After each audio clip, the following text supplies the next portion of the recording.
Okay, hopefully this is the second half, but this is the second for sure exterior video. We're at the east, west, southwest corner of the house, and we're going clockwise this time. Looks like some extra vents have been added in the crawl space. This is a pier and beam structure. Quality of this video might be a little different because I swapped cameras. My new camera is heating batteries. Another vent, another vent. This vent's off for some reason. I might come over here and get some still images. I probably will regardless. Some still images inside of here. Kind of peek in here. Inquiring minds want to know. Wood mulch next to the house.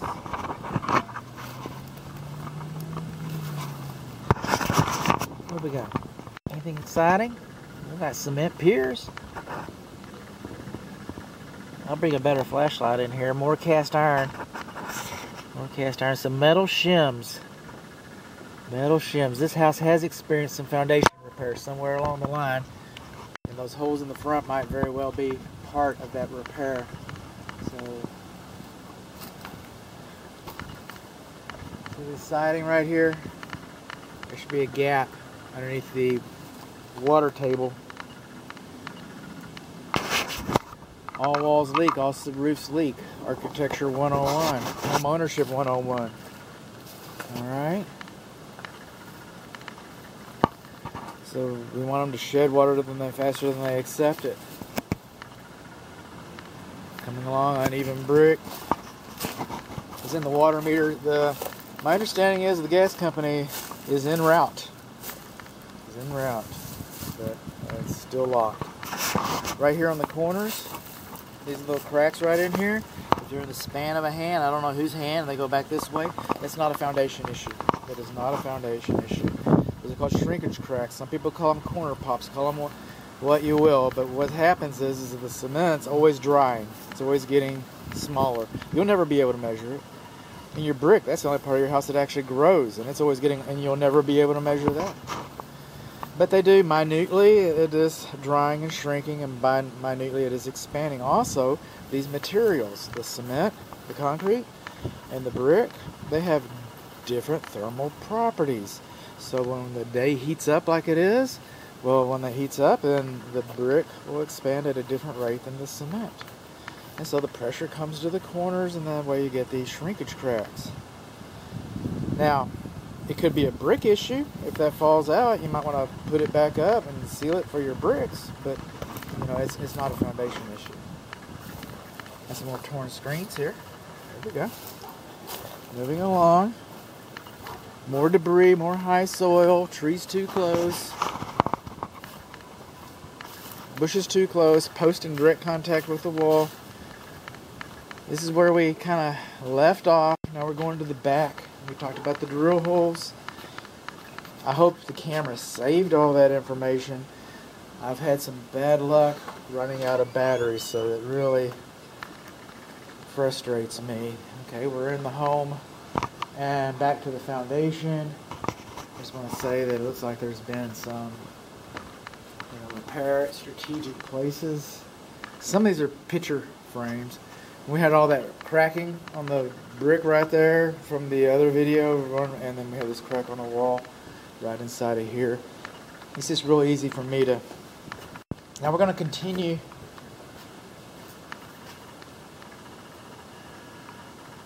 Actually, we always were going clockwise. That second one was counterclockwise. Okay. Don't blow me down. It's old Popeye saying. Okay, trees too close, trees touching the wall. Coming on along, level grading and drainage, another vent. We started off the other video with the mouse traps. So we've got mouse traps. See how the trees are too close right here? See how that's going right into the foundation right there? Moving on along. Got more damaged exposed rafters right there. I guess we always were going clockwise. Well, I'm kind of ashamed. Okay, this is a sewer clean out. I promise you this in a future video. This is a sewer clean out. It's a single clean out. It would be nice if there was doubles. But it is what it is, and that's where your sewer clean out is. And that's PVC, if you'll notice. Okay. We do not have vacuum breakers on any of the faucets. That's PVC, you'll notice. So some main drain line work has happened here, because what I just saw at the beginning of this video was cast iron in the crawl space. So, and then what we have here is you're going to have vacuum breakers. So different municipalities, but if this house requires a certificate of occupancy to come in, they're probably going to, and they're like $10 a piece, $15 a piece. They're probably going to install vacuum breakers right there. If it's not a certificate of occupancy, it's still a good idea. Still a good idea. We've got some cracking here. This is the second best crack. Second best crack right in here. Moving all along. It's kind of interesting. It's kind of interesting. It's good looking brickwork. More crawl space vents. Moving all along. Stands. The stand, okay, when this home was built, this is the way they did it. The way they did it in my house, the one that's not for sale. Okay, but by today we'd have metal stands underneath these posts so that water doesn't wick up inside the post and cause them to rot. So, no exposed rafters. We're missing some luminaries up here. Does that work? I don't know. This fan, it's an interior duty fan. It was not, this fan was not built for an exterior application. So the paddles are going to droop, it's going to get rusty, it's just going to look, it's going to have a case of the funk. We're missing some more luminaries here. And again, the siding is in direct contact with the floor, with the patio floor. Got another drill hole here. Drill hole, drill hole, drill hole. Been treated for termites. But there should be gaps between the siding and the sidewalk so that any moisture that gets inside the walls can escape instead of just being held there. At one time, what's the exterior? That's what they teach us in Crime Watch. Okay, this is a clothes dryer vent. Alright. So it's stuck open, it's dirty, it needs to be cleaned. At one time, they had two overhead doors. Two overhead doors. They don't have two overhead doors anymore. They built this wall. Okay, there's your sub panel. Looks like there was a dog door installed here at one time. Is that right? Okay, we might want to look inside the laundry. That might have compromised the fire blocking. There's another mouse trap. This is where the indoor air handler is for the HVAC system. We got a whole video, devoted to that. And we got the crazy shelves. Then we got the electric receptacle outlets inside the garage. Are they GFCI protected?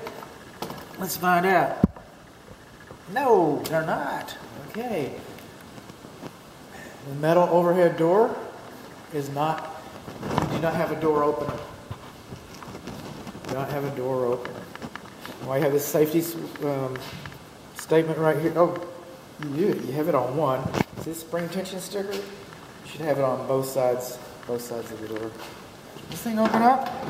Yeah, it does. Shouldn't have handles on the inside. I shouldn't have to grab it like I did, but I grabbed it. The driveway's broken. We've got this faux door, this faux wall, whatever, in the overhead door. The rain gutter does not discharge water far enough away. Level grading and drainage all back here. Driveways are beyond the scope of the inspection, but the driveways, we got some nice cracking in here. You'll still be able to drive on it, just to get some utility out of it. But, one day, depending, we'll bring this thing back up to the 9s, the 10s, Architectural Digest. It's at that time, you might, at some point in history, you might think about redoing your driveway. Some people do that. This is a power gate. Power gates are beyond the scope of this inspection. It's got a nice wheel on it. Look at that wheel. Man, it's got good tread on it too. Look at that. Okay. So we've got a nice little power gate here. Got a warning notice on it. Moving gate. That's good. Runs on a battery. Solar powered. Huh. I don't know what else to say. I'll get a picture of the model number so you know what you're getting, but I don't, you know, power gates are beyond the scope of the inspection. Garages are beyond the scope of the inspection. This is what the back of the house looks like.